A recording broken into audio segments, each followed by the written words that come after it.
భవిష్యత్తులో జరగబోయే దాని గురించి తెలుసుకోవడం చాలా మందికి ఆసక్తిగా ఉంటుంది.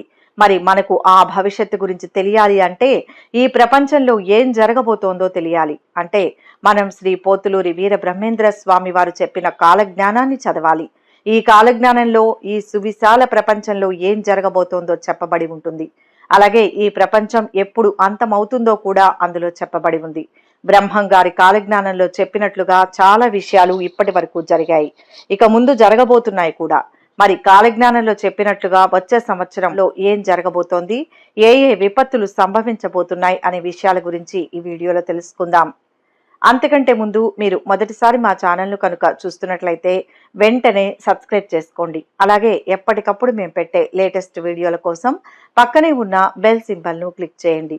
ఇలా చేస్తే మేము ఎప్పుడు కొత్త వీడియోలు పెట్టినా మీకు నోటిఫికేషన్ ద్వారా వస్తుంది. ఇక విషయంలోకి వెళ్తే, శ్రీ పోతులూరి వీరబ్రహ్మేంద్ర స్వామి కాలజ్ఞానంలో ఎన్నో కీలకమైన విషయాలను చెప్పారు. ఆ విషయాలలో కొన్ని ఇప్పటికే జరగగా కొన్ని మాత్రం జరగాల్సి ఉంది. బ్రహ్మం గారు కాలజ్ఞానంలో చెప్పిన ప్రతి ఒక్కటి ఖచ్చితంగా జరిగి తీరుతుందని ప్రజలు బలంగా విశ్వసిస్తున్నారు. దేశంలో తెలుగు రాష్ట్రాల్లో శరవేగంగా వ్యాప్తి చెందిన కరోనా మహమ్మారి గురించి సైతం బ్రహ్మం గారు కాలజ్ఞానంలో ముందే హెచ్చరించారని ప్రజలు బలంగా నమ్ముతున్నారు. వీరబ్రహ్మేంద్ర స్వామి 17వ శతాబ్దానికి చెందిన యోగి. 1608-1693 మధ్య కాలానికి చెందినవారు. ఆయన కుల మతాలకు అతీతంగా ఎన్నో విషయాలు చెప్పిన దివ్య పురుషుడు. బ్రహ్మం గారి గురించి తెలియని వారంటూ ఉండరు. బ్రహ్మం గారు కాలజ్ఞానంలో రాజులు ధర్మంతో పరిపాలించడం మాని విందులు వినోదాల పట్ల ఆకర్షితులవుతారని, పశువులు పాలు ఇవ్వకపోవడం వల్ల భయంకరమైన కరువు ప్రాప్తిస్తుందని పేర్కొన్నారు. వేర్వేరు మతాల ప్రజల మధ్య కలహాలు పెరిగి చివరకు ఒకరినొకరు చంపుకునే పరిస్థితి కలుగుతుందని అన్నారు. పట్టణాలు గ్రామాలలో అడవి మృగాలు ప్రవేశించి మనుషులను చంపుకొని తింటాయని తెలిపారు. మన దేశాన్ని ఇతర దేశాల రాజులు పరిపాలిస్తారని, నీళ్లతో దీపాలను సైతం వెలిగించడం సాధ్యమవుతుందని పేర్కొన్నారు. మనుషుల మధ్య బంధాలు క్షీణిస్తాయని, తండ్రిని కొడుకు, కొడుకును తండ్రి దూషించే పరిస్థితి తలెత్తుతుందని చెప్పారు. ఎంతో శాంతంగా ఉన్నవారు సైతం కోపోద్రిక్తులయ్యే పరిస్థితులు ఏర్పడతాయని, ప్రజలు జంతువులు నెత్తురు కక్కి రోగాల పాలై చనిపోయే పరిస్థితి నెలకొంటుందని చెప్పారు. మనిషికి డబ్బే ప్రధానం అవుతుందని, వేశ్యల దగ్గరకు వెళ్లేవారు భయంకరమైన రోగాల బారిన పడతారని, సత్ప్రవర్తన ఉన్నవారు భయంకరమైన కష్టాలు అనుభవించి హీనపు చావును చూస్తారని అన్నారు. అంతేకాకుండా భవిష్యత్తులో ఏం జరగబోతోందో బ్రహ్మంగారు చెప్పారు. అవేంటంటే, తిరుపతిలో శ్రీవారి కుడిభుజం పగులుతుంది అని చెప్పారు. ఈశాన్య దిక్కున విషవాయువుతో ఎంతో మంది చనిపోతారని ఆయన చెప్పారు. అప్పట్లో ఏ కులం వారు ఆ కుల వృత్తి చేపట్టేవారు. ఇప్పుడు కుల వృత్తులు లేవు. ఎవరికి ఏ పని ఇష్టమైతే ఆ పనిలో స్థిరపడుతున్నారు. తుఫాన్లు ఎక్కువగా తమిళనాడు తీరాన్ని తాకుతూ ఉంటాయి.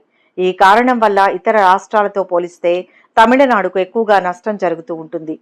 ఏనుగుకు పంది పుడుతుంది, పందికి కోడి పుడుతుంది. ఇలాంటి వింత సంఘటనలు తరచుగా పేపర్లలో చదువుతూనే ఉన్నాం. కుక్కకు పిల్లి, పంది కడుపున కోతి పుట్టిన ఉదంతాలు ఫోటోలతో సహా వార్తల్లో చూశాం. వివిధ జన్యు కారణాల వల్ల ఇలా జరుగుతోందని శాస్త్రజ్ఞులు ధృవీకరించారు. వీటిని ఏ విధంగానూ ఆపలేమని కూడా శాస్త్రజ్ఞులు చెప్పారు. చిన్న పెద్ద తేడా లేకుండా, ఆడ మగ తారతమ్యం లేకుండా ఎందరో సిగరెట్లకు అలవాటు పడుతున్నారు. బహుశా ఇది ఇంకా పెరుగుతుంది కావచ్చు. ఇక కొండలు మండడం అంటే అగ్నిపర్వతాలు అని సూటిగాని తెలుస్తోంది. నిజానికి అగ్నిపర్వతాలు భారతదేశంలో ఎక్కడా లేవు. ఇవి ఆగ్నేయాసియా దేశాల్లో, యూరప్ దేశాల్లో మాత్రమే కనపడతాయి. వాటిని గురించి బ్రహ్మం గారు 500 ఏళ్ల కిందట చెప్పడం ఆశ్చర్యకరంగా ఉంది. చెన్నకేశవ స్వామి మహిమలు నాశనమైపోతాయి. కృష్ణానది మధ్య ఒక బంగారు తేరు పుడుతుంది. దాన్ని చూసిన వారికి ఆ కాంతి వల్ల కళ్ళు కనపడవు. బహుశా ఇది భవిష్యత్తులో జరగవచ్చు. అంతేకాకుండా ప్రపంచంలో ఇక ముందు పాపుల సంఖ్య విపరీతంగా పెరుగుతుంది, పుణ్యాత్ముల సంఖ్య తగ్గిపోతుంది. దీనికి సాక్ష్యాలు నిదర్శనాలు అక్కర్లేదు కదా. కళ్ల ముందు కనిపిస్తున్న సత్యమే. ఇప్పుడు నడుస్తున్నది కలియుగం. అంటే న్యాయం ధర్మం ఒంటి కాలు మీద నడుస్తున్నాయి. మంచివారి సంఖ్య గణనీయంగా తగ్గింది. మోసం ద్వేషం రాజ్యమేలుతున్నాయి. స్త్రీలు పరపురుషులతో యథేచ్ఛగా తిరుగుతారు. ఈ విషయాన్ని బ్రహ్మం గారు చాలా సందర్భాల్లో చెప్పారు. అంటే స్త్రీ పురుషులలో కామవాంఛ పెరిగి వావి వరసలు మాయమైపోతాయని అర్థం. తనను తాను తెలుసుకోగలిగిన యోగులకే నా దర్శనమవుతుందని బ్రహ్మం గారు చెప్పారు. అంతేకాకుండా ముందు ముందు ముత్యమంత బంగారం కూడా దొరకదు. ఈ మాట వాస్తవమో కాదో అనే సందేహమే కలగదు. ఇప్పటికే బంగారం ధర చుక్కలను తాకుతోంది. మున్ముందు తులం బంగారం లక్షకు చేరుతుంది. ఇప్పటి పరిస్థితులు చూస్తే అందుకు సుదీర్ఘ కాలం కూడా అక్కర్లేదు అనిపిస్తోంది.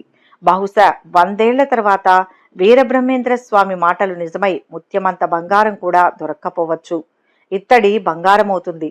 బంగాళాదేశం గొప్పదే అయినా అక్కడ నదులు ఉప్పొంగి ప్రజలందరూ ఆ జలంలో పడి నశించిపోతారు. ఈ విషయం గురించి బ్రహ్మంగారు గతంలో కూడా చెప్పారు. బంగ్లాదేశ్, పశ్చిమ బెంగాల్ ప్రాంతాల్లో గంగా నదికి తరచుగా వరదలు వస్తూ ప్రజలు మరణిస్తూ ఉంటారు. 25 అక్కా చెల్లెళ్ళు ఏకముకులై దుర్గాదేవి కళ్యాణం చేసేందుకు వస్తారు. మలయాళంన, పశ్చిమంన, మహారాష్ట్రాన, కర్ణాటకాన 4 దేశాల్లో నా స్వరూపమును తెలుసుకున్న వారు మోక్షాన్ని పొందుతారు. వివాహాలలో కులగోత్రాల పట్టింపులు మానుతారు. జాతి, భేద, వర్ణాశ్రమ భేదాలు లేకనే ప్రవర్తిస్తారని బ్రహ్మంగారు తన కాలజ్ఞానంలో చెప్పారు. ఇది ప్రస్తుతం అందరూ చూస్తున్నదే.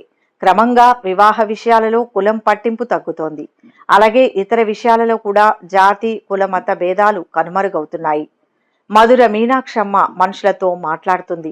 పట్టపగలు ఆకాశంలో నుంచి పిడుగులు వానపడి నిప్పుల వాన కురుస్తుంది. అందులో కొందరు మరణిస్తారు. దక్షిణ ప్రాంతంలో 5 తలల మేకపోతు పుడుతుంది. పంది కడుపున ఏనుగు పుడుతుంది. ఇలాంటి వింతలు ఇప్పటికే అనేకం జరిగాయి. పంది కడుపున ఏనుగు తొండం మాదిరి అవయవం కలిగిన పంది పిల్లలు పుట్టడం, ఇతర అనేక జంతువులు వికృత రూపంతో పుట్టడం ఎన్నోసార్లు వార్తల్లో విన్నాం. అంతేకాకుండా బనగానపల్లెలోని కాలజ్ఞాన పాతర మీద వేప చెట్టుకు జాజిపూలు పూస్తాయి. గుణవంతులందరూ బనగానపల్లె చేరుకుంటారు. బనగానపల్లె నవాబు కొంతకాలమే పాలన చేస్తాడు. ఆ తర్వాత బనగానపల్లెను ఇతర రాజులు స్వాధీనపరుచుకుంటారు. అద్దంకి నాంచారమ్మ ముందుగా మాట్లాడుతుంది. అందువల్ల ఎందరో నష్టపోతారు. గోలకొండ నుంచి 2 పిల్లలు పట్టణం ఏల్తారు. మహానంది మరుగున మహిమలు పుడతాయి. నేను రాబోయే ముందు ఒక చిత్రం జరుగుతుంది. దానిని గుర్తించిన వారిని నేను కాపాడుతాను. 4 నిలువుల ఎత్తుగల ఆజానుబాహువులు వచ్చి మేమే వీరభోగ వసంతరాయులమని చెబుతారు. నిజమైన భక్తులు ఈ మాటలను నమ్మరు. మూఢులు మాత్రం నమ్ముతారు.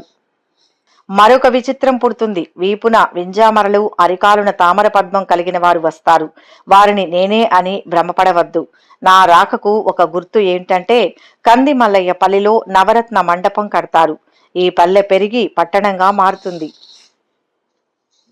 ఇలా బ్రహ్మంగారు మనకు తెలియని ఎన్నో విషయాలను భవిష్యత్తును ముందుగానే తెలుసుకొని తన కాలజ్ఞానంలో పొందుపరిచారు. ఇందులో చాలా వరకు జరిగాయి. అంతేకాకుండా జరగనివి కూడా ఉన్నాయి. ఇక భవిష్యత్తులో జరగబోయేవి కూడా ఉన్నాయి. ఈ వీడియో కనుక మీకు నచ్చినట్లయితే లైక్ చేయండి, షేర్ చేయండి. మరిన్ని ఆధ్యాత్మిక విషయాల కోసం మా ఛానల్ను సబ్స్క్రైబ్ చేసుకోండి.